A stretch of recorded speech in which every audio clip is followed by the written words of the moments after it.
Très rapidement, Alain Frachon, éditorialiste au Monde, Ziad Ghimam, directeur du mensuel Afrique Magazine, François Dorcival, éditorialiste à Valeurs Actuelles et au Figaro Magazine, et François Clémenceau, qui est rédacteur en chef au service Monde du journal du dimanche.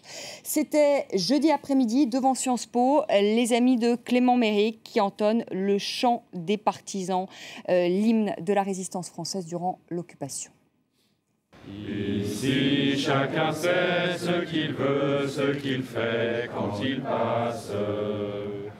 Ami, si tu tombes, un ami sort de l'ombre à ta place. Demain, du sang noir séchera au bon soleil sur les routes. Chantez, compagnons, dans la nuit, la liberté nous écoute.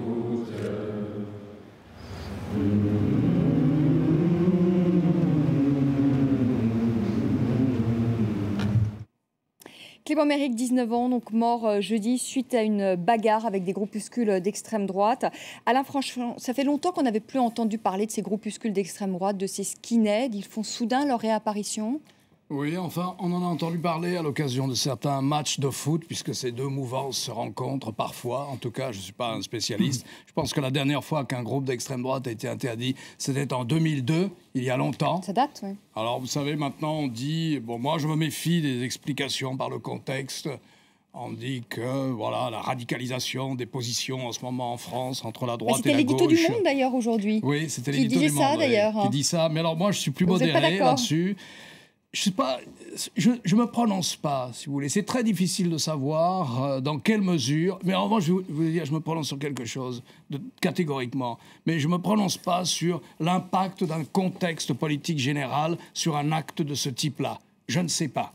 En revanche, ce que je sais, c'est que la violence verbale, en politique comme ailleurs, est en général souvent interprétée comme un exutoire à la violence physique. Moi, je n'y crois pas. La violence verbale, le délire, le galvaudage des mots dans la vie politique et dans le débat public conduit à la violence physique. Ça, j'en suis certain. Et donc, en ce sens, je pense que retrouver ce qui peut être une civilité, même dans les débats publics les plus difficiles, et Dieu sait qu'en France, nous n'avons pas l'habitude de cette civilité, hélas, mais c'est quelque chose de très important. François Clémenceau, est-ce que ces groupuscules d'extrême droite n'ont pas fait là aussi leur réapparition dans la rue lors du débat du mariage pour tous? Et là, est-ce qu'il n'y a pas une responsabilité aussi, d'une certaine manière, du gouvernement français, alors qu'on est en pleine crise économique, en pleine crise sociale, et bien de lancer un débat qui est extrêmement clivant et qui a fait ressurgir justement cette violence? On parle de choses différentes. Il y a les groupuscules d'extrême droite, les jeunes, ceux qui ont été engagés dans cette bagarre. Et eux, ils ont toujours existé, ils sont toujours là. Ils étaient là déjà en 68, j'ai pas connu. Ils étaient là aussi dans les années 80, j'ai bien connu, à la fac déjà. Les mêmes, exactement les mêmes, qui utilisent la violence, qui utilisent l'intimidation, qui saccagent les locaux des syndicats universitaires, qui n'hésitent pas à mettre la pression. Longtemps, moi, j'ai été suivi par un type en armes, le crâne rasé, qui me suivait jusqu'à chez moi. C'était il y a 30 ans, ça existe. Et ça existe toujours de l'autre côté également. Les groupuscules d'extrême gauche qui veulent aller taper du casque et de la barre de fer contre des groupuscules d'extrême, ça a toujours existé. La grande différence, c'est que lorsque ces deux groupes ne se combattent pas, il y en a tout de même un qui multiplie les agressions, soit antisémites, soit racistes, soit contre des homosexuels. Ça arrive. Et ça se multiplie même. Et donc là, oui, il y a un contexte. C'est vrai qu'il y a une radicalisation de ces groupes qui passent à la violence plus facilement qu'avant contre des gens qui ne sont pas affichés comme leur ennemi favori. Donc, il y a une vraie question à se poser, c'est de savoir, et on a bien fait de la poser cette semaine, à mon sens, c'est qu'est-ce qu'on fait avec ces groupes dès qu'ils sortent du cadre de la loi? On n'est pas là avec des politiciens qui doivent utiliser un langage châtié à l'Assemblée nationale. On est là avec des groupes... Est-ce qu'il faut les interdire? C'est d'ailleurs la question d'un internaute. Dissoudre les groupuscules d'extrême droite, est-ce qu'il faut le faire? Je pense qu'il faut agir au cas par cas et regarder, effectivement, si au-delà des actions policières et judiciaires qui vont être menées, il y a des faits susceptibles de susciter une interdiction, une dissolution. Je crois que ça n'est pas très efficace parce que ces groupes-là, de toute façon, ils se régénèrent ailleurs, ils réexistent ailleurs, sous d'autres noms, sous d'autres slogans.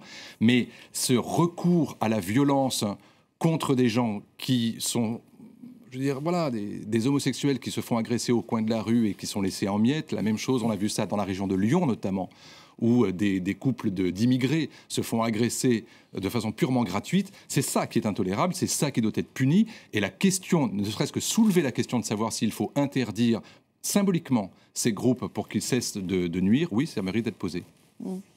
François d'Orcival, le climat social, est-ce que le climat social joue en ce moment? Le climat social, ça veut dire le chômage et le chômage des jeunes. Mais avant le chômage des jeunes, là, ce n'était pas du tout le cas. Pas du tout le cas. Ce qui est intéressant, c'est skinhead et redskin. Et donc, où cette bagarre a-t-elle eu lieu? Elle n'a pas eu lieu en bas des grands magasins ou en bas de l'université, de Sciences Po, je sais quoi. Non, elle a eu lieu, c'est vrai, rue Caumartin, à Paris 9e, en dessous d'un appartement où l'on soldait des vêtements. Ça veut dire que ces deux bandes de jeunes achetaient les mêmes vêtements. Et ils se sont appelés ensuite parce qu'ils s'insultaient, se provoquaient, se narguaient, et pour déclencher une bagarre. Cette bagarre a eu un dénouement tragique avec la mort de ce garçon de 18 ans. Un moment tragique. Mais la même bagarre avait eu lieu quelques semaines auparavant, avec plus de monde encore, à la Fontaine Saint-Michel, autour de la Fontaine Saint-Michel. Et c'est d'ailleurs pour cette raison que cette manifestation en mémoire de ce garçon a eu lieu là, hier. Et donc, la question posée, les témoignages de mes confrères et les analyses se complètent. La question qui est posée, c'est cette barbarie à visage quotidien qui nous envahit tout le temps. Car quand vous accumulez les faits divers de ces derniers jours, vous êtes envahi par un sentiment, non pas d'insécurité, mais un sentiment de révolte. Révolte contre ce fait-là et contre d'autres, évidemment. Alors, là-dessus, le chômage des jeunes, oui, le chômage des jeunes. Mais 25% des jeunes sont touchés par le chômage. Heureusement, cela ne signifie pas qu'un jeune sur 4 soit un délinquant. Moi, je ne connais pas exactement les détails de cette histoire-là, cette bagarre. Mais j'ai une certaine méfiance sur le fait, peut-être que je vais être contradictoire encore François, mais j'ai une certaine méfiance sur le fait de mettre sur le même terrain des bandes d'extrême droite et des bandes d'extrême gauche. Il y a beaucoup d'hommes politiques à droite depuis 2-3 jours qui mettent une espèce d'équivalence entre des mouvements d'extrême gauche qui seraient violents contre des mouvements d'extrême droite. On ne parle pas de la même chose. Ces types sont des gens qui sont hors la loi. Les agressions dont parlait François sont quotidiennes. Ils sont réellement hors la loi. Et en plus, il y a une espèce de complaisance aujourd'hui de leur discours. C'est-à-dire on accepte que ces gens passent à la télé. On accepte d'avoir des pétainistes en France aujourd'hui de 22 ans qui vous disent droit dans une caméra qu'il faut épurer le pays, qu'il faut faire ceci, qu'il faut faire ça. On accepte que des gens portent des armes de poing qui sont interdites. C'est la loi. C'est pas ce pauvre garçon a été tué par un poing américain. D'ailleurs, il semblerait que les légistes disent que c'est le coup de poing qui l'a tué. Oui. Donc c'est pas le hasard. Et deuxièmement, on n'entend pas parler, excusez-moi, les attaques de militants d'extrême gauche au hasard dans la rue, il n'y en a pas. L'extrême gauche, c'est l'extrême gauche. Parfois, elle est hors la loi. Parfois, elle dit n'importe quoi, ce qui est souvent le cas. Mais il n'y a pas ce côté violence dans la rue qui s'attaque à des émigrés, qui s'attaque à des femmes, qui s'attaque à des homosexuels, excusez-moi, le pétainisme en France aujourd'hui, qu'on laisse s'exprimer ces gens en disant Maréchal, rendez-le-nous. Enfin, je veux dire, il y a un problème. Oui, mais la tolérance autour de tout ça finit par créer une ambiance. La tolérance à l'égard de ça finit par créer une ambiance où ça devient possible. Mais si ce que vous demandez est fait, c'est-à-dire que, en effet, on cesse de tolérer ce genre d'acte qui est absolument condamnable, ça signifiera aussi qu'on cessera de tolérer tous les actes qui y ressemblent sans avoir de connotation politique. Et ça, ce serait une bonne chose, en effet, parce que cela interromprait cette espèce d'ambiance permanente de barbarie dans tous les sens. Je vous signale que mercredi matin, une dame a été poignardée à Lille. À Marseille, c'était un homme qui était dans un règlement de compte. Le soir, c'était 3 policiers qui étaient blessés à Toulouse, etc. Il n'y avait pas de connotation politique, c'était des faits divers. 48 heures avant, un garçon était sorti d'une boîte de nuit et il avait été poignardé lui aussi, etc. Donc, oui, si on doit condamner cela, cela peut en effet permettre de condamner les autres. Alain Frachon, la porte-parole du gouvernement, Najat Vallaud-Belkacem, a pointé aujourd'hui la responsabilité des médias en disant que les médias offraient une tribune justement à ces discours de haine. Vous qui avez été directeur de la rédaction du Monde, est-ce que vous avez le sentiment d'avoir offert peut-être moi, je suis d'accord avec ce qu'a dit Ziad, en gros, sauf sur un point. C'est-à-dire la critique, jusqu'où on a le droit de critiquer. Est-ce qu'on a le droit d'être pétiniste, etc. Moi, je suis de tempérament, si vous voulez, là-dessus, plus américain. Je ne crois pas à toutes ces lois. Je ne crois pas aux lois Guesso. Je ne crois pas à toutes ces lois. Je pense que ces lois ne changent pas véritablement la nature ou la part de la violence qu'une société peut contenir. Et ça me gêne même de voir le législateur écrire l'histoire. Ça me gêne assez. Donc, je me méfie de ça. Mais pour le reste, méfions-nous d'une réflexion journalistique qui amalgame tout. Est-ce que c'est vrai que la criminalité est plus importante aujourd'hui que l'année dernière? Je ne sais pas. Est-ce qu'elle est plus importante qu'il y a 10 ans? Je ne sais pas. Est-ce qu'il y a plus de faits divers crapuleux, durs, etc. Honnêtement, je n'en sais rien. Donc, si vous voulez, voilà, je pense que les médias font pas trop mal en général leur travail, même si on vit dans un univers médiatique qui est celui de l'immédiateté, donc qui comprend par définition, de manière intrinsèque, un manque de vérification. Ça, c'est vrai. Mais est-ce que refléter le fait qu'il y a des courants violents, des discours violents dans la société, c'est nourrir ces discours et c'est nourrir ces courants? Je n'y crois pas non plus. On peut laisser, moi je suis d'accord avec vous Alain, on peut laisser la liberté de parole aller jusqu'à son extrême, même américain. Mais il y a quand même un certain nombre de lois qui sont faites pour protéger l'ensemble de la communauté. On peut avoir des opinions politiques extrêmes, on ne peut pas appeler à la haine. On ne peut pas inciter à la violence. Et si l'État ne joue pas son rôle de protection de la communauté, demain, vous allez avoir d'autres gens qui Non, mais je ne sais pas ce que je voulais dire. J'ai tiqué sur une limite référence historique voilà, je ne sais pas ce qu'elle veut dire, cette référence historique. Mais moi non plus, je sais que c'est contraire à la loi que d'inciter à la violence, d'inciter au meurtre, d'inciter à la haine, etc. Je sais que c'est contraire à la loi, donc la loi doit s'appliquer. Après, je me méfie des amalgames qui consistent à dire, voilà, il y a un maximum de faits criminels ou de faits divers criminels, violents dans la société aujourd'hui. Honnêtement, il faudrait voir, quoi. En tout cas, il y a un très bon papier aujourd'hui dans Le Monde sur les jeunesses nationalistes révolutionnaires et son chef, Serge Ayoub, d'ailleurs, qui est d'ailleurs entendu aujourd'hui par la police et que je recommande à nos téléspectateurs. François Clémenceau, cette question d'un internaute très rapidement. Le printemps français partage-t-il un bien commun avec l'extrême droite? En partie, oui.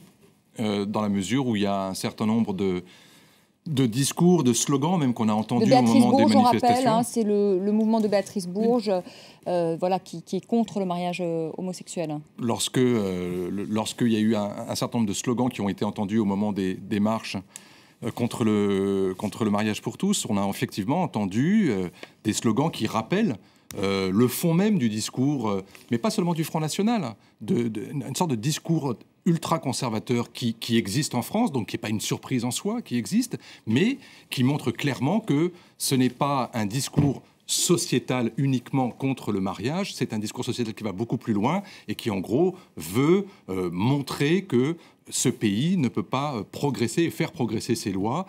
C'est quand même étonnant que d'ailleurs ils aient appelé à la résistance. Enfin, moi, ça m'a énormément choqué de ce point de vue-là. Dire, il y a, les mots ont un sens et les références historiques ont un sens aussi. Voilà, je veux dire, il y a un Parlement, il est élu, il y a une majorité, elle vote des lois. Après, on peut effectivement avoir un sentiment, mais le faire effectivement dans ce sens-là, en suscitant des amalgames, je pense qu'effectivement, oui, ça ressemble beaucoup effectivement à la façon qu'a l'extrême droite de souvent amalgamer des choses pour pouvoir en sortir des slogans. Non, attendez, tout le monde amalgame. Et cette idée de résistance, nous avons entendu quoi à Sciences Po tout à l'heure? Nous les avons entendus chanter le chant des partisans. Ça me choque aussi d'ailleurs. C'est le plus beau chant que l'on ait connu dans notre histoire contemporaine. Le plus beau. Oui, c'est pour ça qu'on ne doit pas les instrumentaliser. Chacun s'envoie la résistance à la figure. Bon, je veux dire qu'effectivement, on peut tout dire dans ce domaine, mais l'amalgame est quand même champion. Allez, un mot, parce que je vois qu'on parle des faits mêmes, mais on a vraiment 3 minutes. 2 Françaises et une Allemande ont été interpellées par les autorités tunisiennes pour avoir montré leur sein en soutien à Amina, une activiste qui, elle, est toujours en prison et qui s'était également dénudée sur Internet. Très, très rapidement, Ziad Limam, est-ce que ces actes de rébellion permettent d'ouvrir en Tunisie le débat sur les droits des femmes ? Au contraire, ça crispe la société. Mais oui, mais rapidement, non, mais en on n'a 3 pas le minutes, temps. j'y arriverai C'est bon, absolument Amina, pas. c'est Mais pas moi, je vais juste dire une filles au chose qui va peut-être simplifier un tout petit peu. Amina est une histoire tunisienne. Et Amina est une affaire tunisienne, est un problème tunisien qui peut se discuter.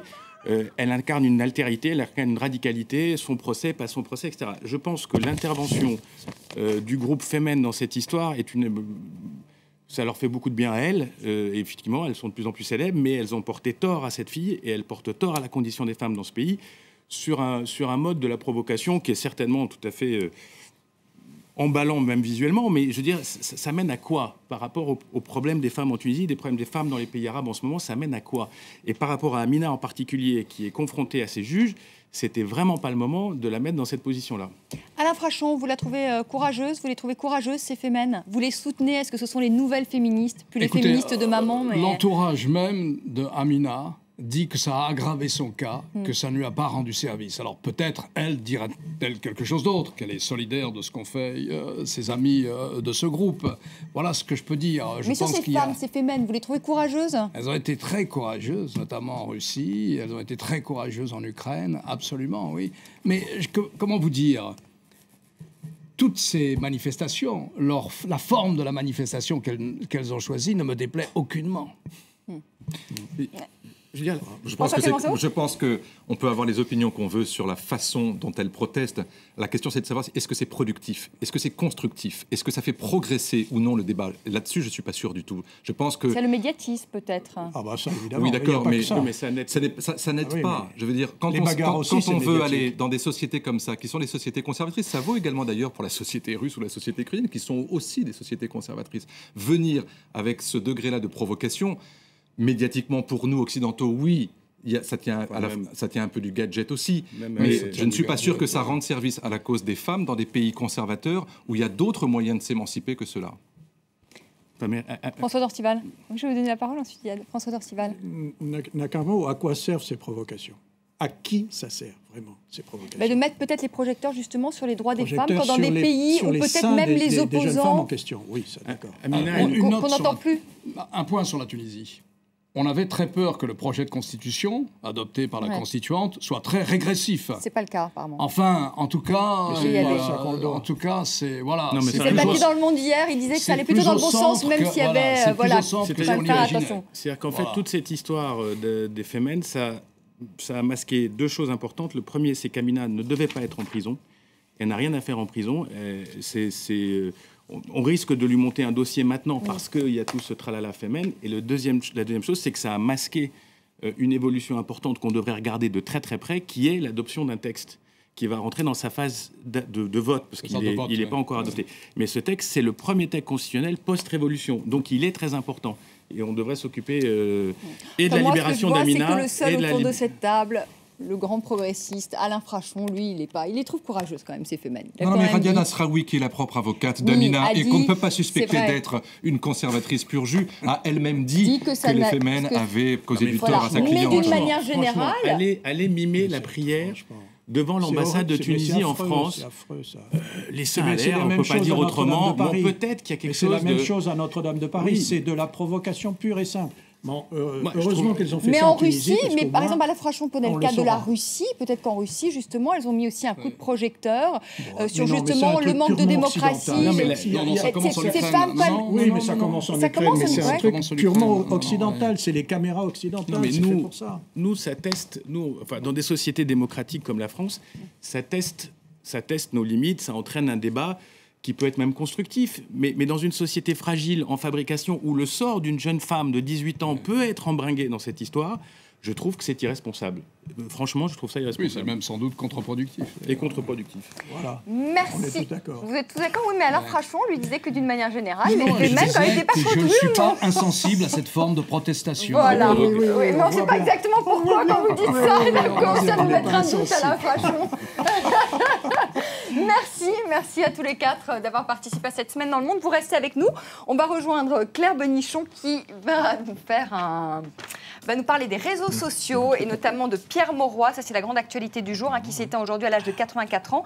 Et les réactions, Claire, sur la toile qui se sont multipliées. Oui, elles sont très nombreuses aujourd'hui. Alors, Le Monde, par exemple, salue une figure de la gauche socialiste et surtout le Huffington Post, de son côté, se penche sur l'héritage de l'ancien Premier ministre de François Mitterrand et l'ancien maire de Lille, un homme de réforme, dit le Huffington Post, un homme qui a mis en place notamment la semaine de 39 heures, qui a effectué des nationalisations et qui a également mis en place la 5e semaine de congés payés. Mais c'est aussi, comme François Hollande aujourd'hui, un homme qui a dû assumer le tournant de la rigueur pour éviter la faillite au pays. Alors, de nombreuses réactions à la mort de Pierre Mauroy aujourd'hui sur Twitter également. Claude Barthelone, le président socialiste de l'Assemblée nationale, qui dit « La gauche perd aujourd'hui une de ses grandes figures et la République un serviteur ». Anne Hidalgo, candidate socialiste à la mairie de Paris, salue aussi. Pierre de Mauroy est en elle-même une œuvre humaniste. C'est une grande figure qui a éclairé mon engagement. Voilà. Alors, mais il y a un homme qui a brisé le consensus cet après-midi. Il n'est pas du même bord politique. Non, c'est Lionel Lucas. Voilà, exactement, le député UMP des Alpes-Maritimes, qui critique les hommages à Pierre Mauroy, Premier ministre, qui, selon lui, a tout simplement spolié les salariés. Alors, son tweet, vous le voyez, la sphère médiatico-socialo dans l'apologie funéraire de Pierre Mauroy, Premier ministre de 3 dévaluations qui ont spolié les salariés, émis Plégy. Il y a une action, je ne sais pas si vous avez apprécié aujourd'hui, messieurs, c'est les femmes de la rédaction des Échos qui ont entamé une grève des signatures et elles en ont assez de ne pas être suffisamment représentées au sein de la hiérarchie. On est mal placé. Écoutez, moi j'appartiens à un journal qui est très bien dirigé par une femme. Donc, qui comprend beaucoup de femmes dans la hiérarchie, et c'est tant mieux, et c'est excellent, et voilà. Et tout va bien pour le monde de cette manière-là. François Dorcival, à Valeurs Actuelles, elles sont bien représentées aussi ? Ah oui, et de plus en plus, nécessairement. Donc cette action, finalement, n'était pas... non, mais, vous n'y êtes pas sensible ? Non, mais chaque rédaction réagit comme elle le souhaite. Toute liberté, je n'ai pas de jugement à porter. Allez, Claire. En tout cas, le mouvement a été pris très au sérieux par le PDG des Échos, Francis Morel, qui dit, je cite, « Le constat fait par les femmes des Échos est objectivement juste ». Et une action aussi qui a été saluée, évidemment, par Najat Vallaud-Belkacem, la ministre du droit des femmes, qui dit, qui tweet « Une pensée pour les journalistes femmes des Échos, l'égalité n'est pas une option. Ça va mieux en le disant ». Voilà, il n'y a pas que la direction des Échos où les femmes sont sous-représentées. Effectivement, on le voit par exemple dans ce blog animé par une journaliste américaine. Alors ce n'est pas très clair qui dresse. Ça lui fait sourire, il se moque, Claire. Il se moque. Et pourtant, regardez autour de cette table. Il n'y a pas de femmes sur ce plateau, c'est pas nous qui faisons les invitations. Donc je tiens à le dire. D'accord. Merci. Et donc sur ce blog, cette journaliste dresse la liste des milieux assez hermétiques aux femmes aux États-Unis. Alors on voit que notamment il y a 20% parmi les 20 PDG les mieux payés des États-Unis. Eh bien, il n'y a pas de femmes. Et les journalistes qui ont le droit aux confidences de Barack Obama, eh bien, ne sont pas des femmes non plus. Et Slate aussi revient sur la parité, les postes qui n'ont jamais été occupés par les femmes en France. Alors ces postes, ce sont évidemment à la présidence de la République, présidence du Sénat, présidence de l'Assemblée nationale. Alors une exception tout de même, c'est Édith Cresson qui a été Premier ministre entre 91 et 92. François Clémenceau, Édith Cresson ? Non, sur Obama, je veux dire, c'est quand même gonflé.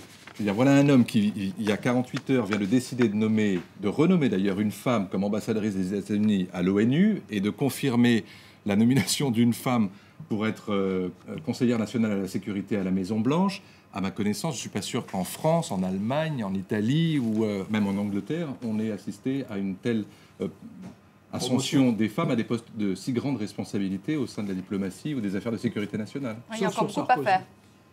Sauf sous Sarkozy. ministre des Affaires étrangères. D'accord. Mais il y avait Candy Rice à ce moment-là, oui, en même temps. Oui. Michel Alliot-Marie. On termine avec cette grosse fatigue pour François Hollande en visite au Japon, le chef de l'État qui a fait une bourde qui s'est adressée aux Chinois. Oui, on le sait que normalement, lors des visites officielles, tout est réglé au millimètre près. Et là, grosse fatigue ou surmenage, François Hollande s'est adressé aux Chinois au lieu des Japonais. Je vous propose d'écouter. Un deuxième principe qui nous unit tous, c'est la lutte contre le terrorisme. Je rappelle que le Japon a été frappé, comme la France, d'ailleurs, par la prise d'otages, ou lors de la prise d'otages, en Algérie. Et j'ai exprimé les condoléances du peuple français à l'égard du peuple chinois. Bon, ça vous fait sourire, ça, François Dorcival? C'est vachard. Le pauvre. Mais oui, et ça, bon. Allez-y, Adam. 14 heures de voyage, 2 jours de... Non, mais bien en plus, on voit bien que ça relève pas du lapsus, presque, parce qu'il dit le nom au Japon, et puis après, bon, il y a un bug, mais ça aurait été plus sympa si ça avait été un vrai lapsus. Je crois que Ronald Reagan, au Brésil, avait salué les Mexicains, et Bush Junior avait qualifié les Grecs de Gréciens. Claire. En tout cas, le journal britannique The Guardian s'est bien moqué de François Hollande. Il dit, je cite, « La première règle en visite officielle à l'étranger, généralement, de savoir dans quel pays on se trouve. » Donc, pas de pitié pour François Hollande. Et on se souvient que François Hollande n'en est pas à sa première gaffe, puisque je vous rappelle qu'il avait confondu Lakshmi Mittal père avec son fils au mois de mars dernier. Merci beaucoup Claire. Merci à tous les quatre d'avoir participé à ce débat. Je vous promets, la semaine prochaine, il y aura parité alors sur ce plateau, parce que je vois qu'apparemment ça vous a gêné. Je vous souhaite à tous une très belle semaine. Merci à vous de nous avoir suivis. Très bon week-end et on se retrouve. Vous retrouverez lundi à 19h10 Gauthier Ribinski. Très belle soirée et à bientôt. Merci Claire.